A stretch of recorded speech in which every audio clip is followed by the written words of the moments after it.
Welcome to the distance formula. So if you were to plot these 2 points, 3, 4, and -2, -1, and connect, let's see what we get. So we're going to go 1, 2, 3, 1, 2, 3, 4, and -2, -1. Let's connect that with the line. And today we're going to learn how to do a shortcut to find the distance formula between these 2 points without having to plot them. But we're going to use Pythagorean theorem to figure out that formula. So if we draw our lines here to make our triangle, we can clearly see we have a height of 1, 2, 3, 4, 5, and a distance of 1, 2, 3, 4, 5.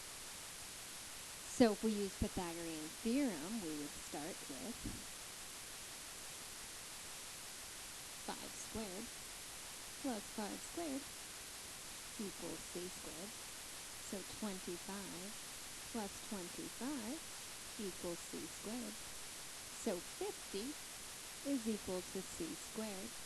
So c is going to be equal to radical 50, which in our SCDS quick way of calculating square roots, we're going to have that be 7 with a remainder of 1 15.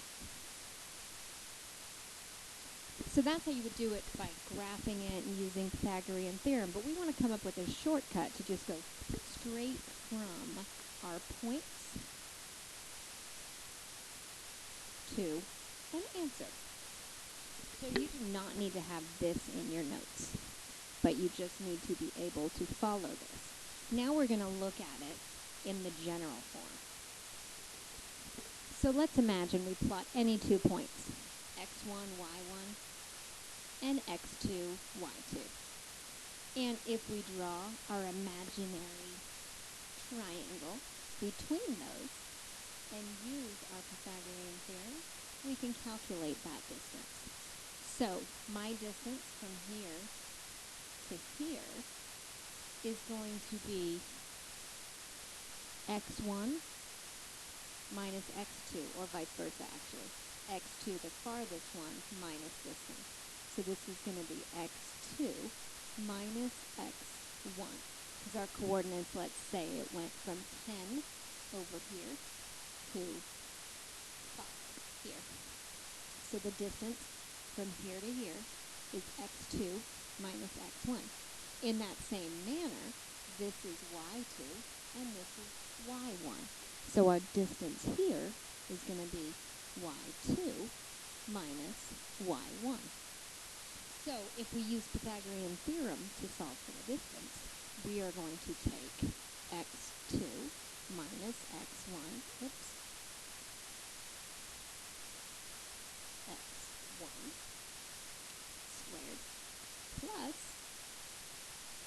y2 minus y1 squared, and that's going to give us c squared. But we don't want c squared, we want to know what c is.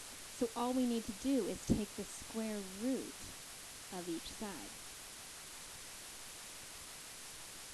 So here we have our distance formula. The square root of c squared just becomes c. So this is your distance formula.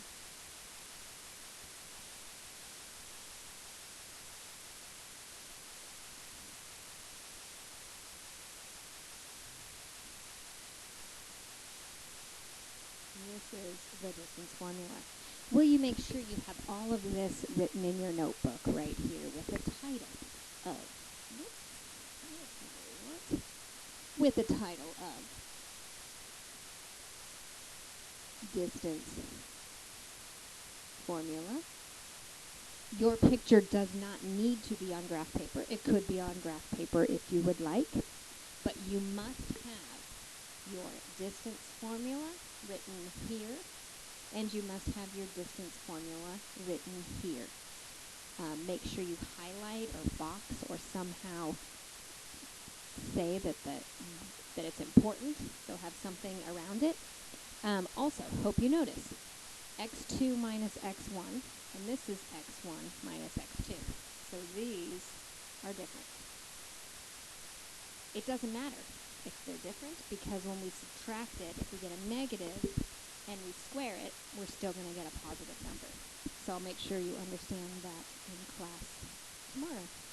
Once again, make sure you have all of this page in your notes.